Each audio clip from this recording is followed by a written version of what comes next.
It's been 19 days since the beginning of the January transfer window and Chelsea haven't bought anybody.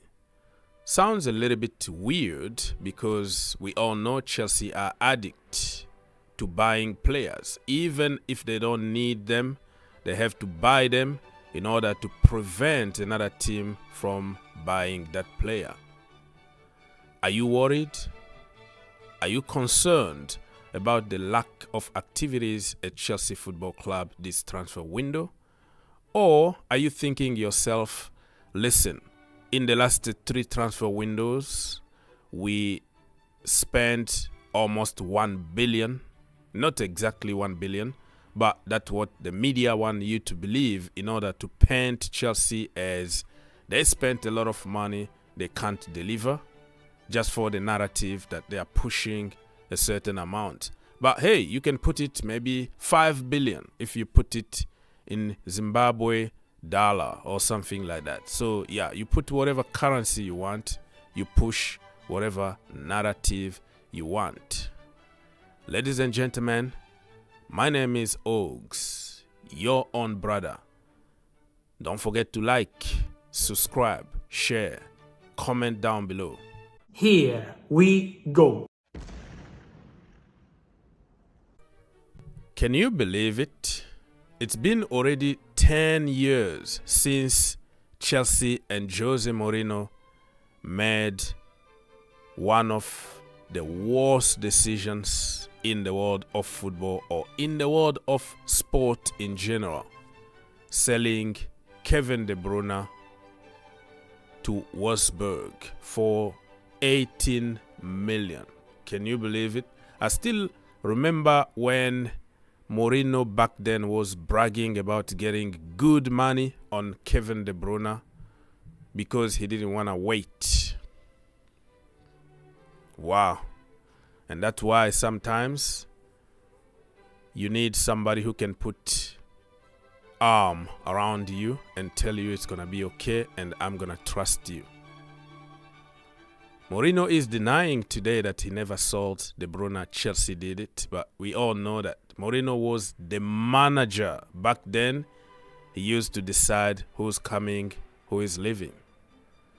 But because of the success and because of the things that happened, he's denying about selling Salah and selling De Bruyne. That is pure Jose Mourinho, and people are going to believe him because he's Jose Mourinho. So this is a lesson for everybody that just because you're not performing good today, it doesn't mean that you're not going to perform good tomorrow. Just imagine Mo Salah, Kevin De Bruyne, and Eden Hazard, the same team. Lord have mercy. It's an absolute disgrace. Whoever didn't sign Mohammed Kudus last summer at Chelsea need to be sacked immediately. The brother is absolutely baller. He's carrying Ghana on his shoulders. He's carrying West Ham. The guy is absolutely beast. 2 goals yesterday against Egypt. He bailed them out. 2 shots on target, 2 goals. Wow. 1 key pass, 100 dribble success, like 6 out of 6. 100 long ball success, 3 out of 3. 91.3% pass accuracy or success. 5 balls recovery, 12 duel won, 9.43 whoscore.com rating. He got involved in every single thing. And I made this joke on social media saying that MF is not real. Mohammed Kudus is not real. Everybody knows that I've been 50-50 when it comes to the kindergarten project at Chelsea Football Club. I would like to see Chelsea mixed up this project, bringing some already made adults on their prime just so they can help the youngsters grow. Too many kids at Chelsea Football Club. But when you see something like this, Antonio Nusa to Tottenham Hotspurs, they are working very hard to get him. And we all know that Chelsea were working on him last summer. The last minute they refused the offer. So it looks like Tottenham are going to punch Chelsea in the face and get their target. And also when you see somebody like Messino from Brazil, and you just ask yourself, yes, I don't want the kindergarten project at Chelsea Football Club. But what if? What if Antonio Nusa is going to be the next big thing? What if Messino is going to be the real Messi in the future? You ask yourself those questions and you don't know what the answer is. And if you see this brother at Tottenham Hotspurs, it's going to hurt you one way or another. So Club Brugge are asking for 30 million for him. Chelsea apparently offered some like 20 million last summer. I don't know, but this guy is the future. You know, he's so good in a young age. And Tottenham Hotspurs might be striking gold here. So I don't know. How do you feel about Chelsea? Do you want Chelsea to go and spend another 30 million? And that is a 30 million less in our budget to buy a proper striker, right? And you buying another winger, 18 years old, just so Tottenham Hotspurs don't get him. Can we afford that? Back in the day under Abramovich, we used to sign players for fun, just so Manchester United don't buy them, Tottenham don't buy them, we buy them. There were no financial fair play. We had unlimited fund from Abramovich. He didn't care about profit. Do you think that Chelsea can afford buying this bunch of kids and not even giving them a chance? You know? Why? I don't know. We have Angelo Gabriel, Diego Moreira. You know, Nusa is a winger, but he can also play from different positions, right? But let me just put him in the as a winger. We have Modric, we have Noni Madueke, Raheem Sterling, and other kids that I just named. Do you really think that Chelsea need Nusa? Do you think that we should just go because Tottenham Hotspurs are there? I think it's time to be a little bit honest. Joe Cole kind of tells you everything you want to know about Jose Mourinho. I understand the sentiment behind Jose Mourinho coming back for the third time, even though he said that he's not Mr. Chelsea. He's sleeping with Tottenham Hotspurs pajamas and all that. He knows how to manipulate people and make you feel like he's one of you. I don't blame you for that. The sentiment behind, you know, we're going to win, he's going to bring discipline. Discipline doesn't work for everybody, and especially this generation. So look what Joe Cole said back then. He called Ricardo Cavallo, you know, S-word. You can read yourself. I don't want to repeat it because the video is going to be blocked on YouTube, all right? Calling John Obi Mikel an elephant. Telling Joe Cole that, you know, yeah, S-word, F-word. He was basically abusing people in the dressing room. It was working.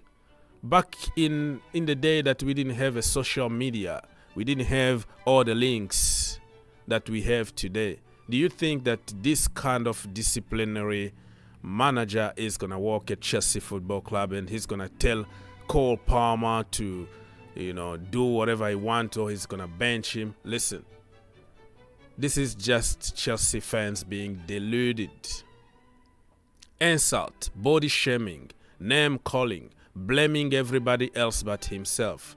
attacking referees is not working anymore in today's world. Mourinho is the worst decision any team, and especially Chelsea, can make at this moment. He might be good for a national team, you know what I mean? Because national team, you only have players for 2 weeks. You have to push for them to win immediately. You don't have time to coach. Mourinho is not a coach anymore. He is a manager. He manages egos. He manages the finished article. Somebody who is ready physically, mentally, technically, and he's going to manage you. And at Chelsea, we don't have players that are ready. So forget about Mourinho. Forget about nostalgia, sentiment about the special one. Look what he did to us. He gave us ID, blah, blah, blah. First of all, he's not coming because nobody is going to even try to get him at Chelsea. And himself, if he doesn't get the guarantee that he's going to have unlimited funds to buy 32 years old Peter Crouch to win him immediate title, he's not coming to Chelsea. So forget about it. Mourinho is one of my favorite managers ever at Chelsea Football Club, but he betrayed us, and he's not a coach. In this stage of our development, he is going to bring too much toxicity, and he's going to destroy the project. He's not going to even get any result. Cole Palmer immediately is going to be out of the door. He doesn't like flair players. If you are flair, you dribble. He doesn't allow people to cook. People like Modric, immediately out the door. He doesn't have time to deal with trampolines. You can't control the ball. You can't play for Jose Mourinho. You can't defend. You can't play for Jose Mourinho. Even Oscar from Brazil, he's turned him to a DM, basically a DM. Defend. When Oscar came at Chelsea for the first time, he was amazing, playing with a lot of freedom and scoring goals for fun against Juventus. Those 2 goals from nowhere. Mourinho is not going to let you do that, or you are out immediately. He likes people with character, hard-working, defensive work. People like Gallagher, you know, are the people that will be very good under Jose Mourinho. Other than that, my friend, nothing else. Oh my God, who the hell cares? Conor Gallagher, never-ending debate of Conor Gallagher. It's becoming boring. It's becoming nonsense. According to the latest report, Chelsea midfielder Conor Gallagher will dig his heels in to stay at the club in January. Team Talk can reveal. Even if a bid from an interested side such as Tottenham or West Ham was accepted, he will refuse to sign a contract. So be careful what you wish for, not what people want to hear, because apparently he's the worst thing that ever happened to Chelsea. But I tell you what, when you don't have somebody who runs, when you have nobody who is giving energy on the pitch, you would tell me. Flair players won't win you titles. We are going to regret and cry. There is nothing to do with football. It has to do with balancing books, because Chelsea made a lot of mistakes on the transfer window. So to correct those mistakes and deal with the financial fair play, they have to sell the players from the academy for pure profit. Gallagher don't get injured. Let me ask you something. Would you like to have Gallagher for the entire season, or have Christopher Nkunku for 2 games, 30 minutes, 40 minutes here, and go to the garage for 4 months? Best ability is availability, and availability leads to reliability. And if you ain't available, you ain't reliable. Think about it. Be careful what you wish for. The best players in Chelsea this season, Conor Gallagher. The most fit player in the Chelsea team, Conor Gallagher. The guy who loves the club from his heart, not a mercenary. And he's still like on 40K a week. What? This one made me laugh. Sources are saying that Chelsea are willing to sell Armando Broja even if another forward is not found. And I love what Simon Phillips said here. If I hear because of Christopher Nkunku again, I'm going to lose it. That's what we do all the time. Oh, Christopher Nkunku can play in the number 9 position and can help us with goals. You are not liable. You can't stay fit and you are not the number 9. Chelsea are trying to force people out of position. Nkunku is not a number 9. We need a target man. Before you sell bloody Broja, bring somebody who is better than Broja. Don't bring somebody like Duran. Come on, John Duran he can't even get a game at Aston Villa, and you're bringing him to replace Armando Broja for a short term. I don't know who is smoking some bad stuff in the office.